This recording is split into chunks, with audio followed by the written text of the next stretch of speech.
বাংলাদেশ ব্যাংকের governor doctor Ahsan H Mansur বলেছেন, মাত্র কয়েকটি পরিবারের কাছে সর্ববৃহৎ বেসরকারি ব্যাংক ইসলামী ব্যাংক সহ বিভিন্ন আর্থিক প্রতিষ্ঠানের প্রায় $24 বিলিয়ন লুটপাট হয়ে গেছে। এই অর্থ উদ্ধারে আমরা সর্বাত্মক চেষ্টা চালাচ্ছি। রোববার দুপুরে লং আইল্যান্ড সিটির ম্যানহাটন টাওয়ার হোটেলে সেন্টার ফর এনআরবির উদ্যোগে আয়োজিত এক মধ্যাহ্নভোজ অনুষ্ঠানে বিশিষ্ট প্রবাসীদের সাথে মতবিনিময় অনুষ্ঠানে তিনি এসব কথা বলেন।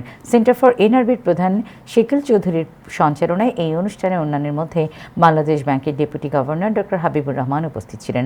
মধ্যাহ্নভোজ অনুষ্ঠানে বিভিন্ন ইস্যুতে গভর্নরের দৃষ্টি আকর্ষণ করেন ডক্টর মহসিন পাটোয়ারি, আফতাব মান্নান, ডক্টর শওকত আলী, শামীম আহমেদ, নাদের খান, শফিকুল ইসলাম, খোলকু কামাল, ময়সুল হক চৌধুরী, সৈয়দা ফৌজিয়া মুন্নি, ফখরুল ইসলাম দেলোয়ার, ওয়াসিফ চৌধুরী, আনিসুল কবির জাসির, জুলকার হায়দার ও লিটন আহমেদ। অনুষ্ঠানে সাংবাদিকদের মধ্যে টাইম টেলিভিশনের সিইও আবু তাহের, বাংলাদেশ পত্রিকার সম্পাদক ডক্টর ওয়াজেদ খান ও ঠিকানার টক শোর হোস্ট খালেদ মহিউদ্দিন প্রমুখ উপস্থিত ছিলেন। যারা সংস্কার কথা বলছেন তাদের চোখ দিয়ে এই সংস্কার ধরা পড়বে না।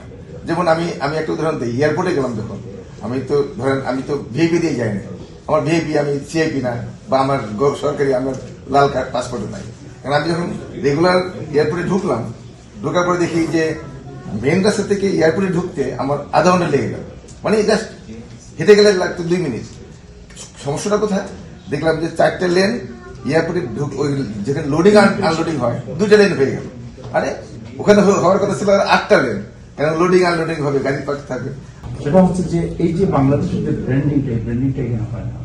বাংলাদেশ পর্যটন কর্পোরেশন একটা প্রতিষ্ঠান আছে, অন্যান্য আছে, বাট আই নেভার সিন যে এনি ইনিশিয়েটিভ, যে ইনিশিয়েটিভের মাধ্যমে যে বাংলাদেশে আপনারা আসেন, এই জিনিস আছে, আপনার পরিবার নিয়ে আসে, এই জায়গায় এইটা আছে, এইটা আছে, এইটা আছে, যে আপনার অন্যতে কোথাও যাওয়ার আগে বাংলাদেশে আসেন, ইউ ক্যান সি দিস।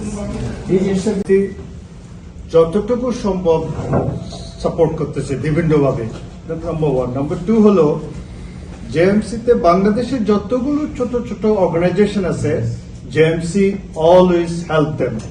তো এটাকে যদি আমরা জেএমসি যেভাবে ফ্র্যাঞ্চাইজিং চেষ্টা করতেছে বাংলাদেশি কমিউনিটির বড় বড় অর্গানাইজেশন গুলোকে, এইগুলোকে যদি আমরা বাংলাদেশের সাথে কানেক্ট করতে পারি, I think it will be better.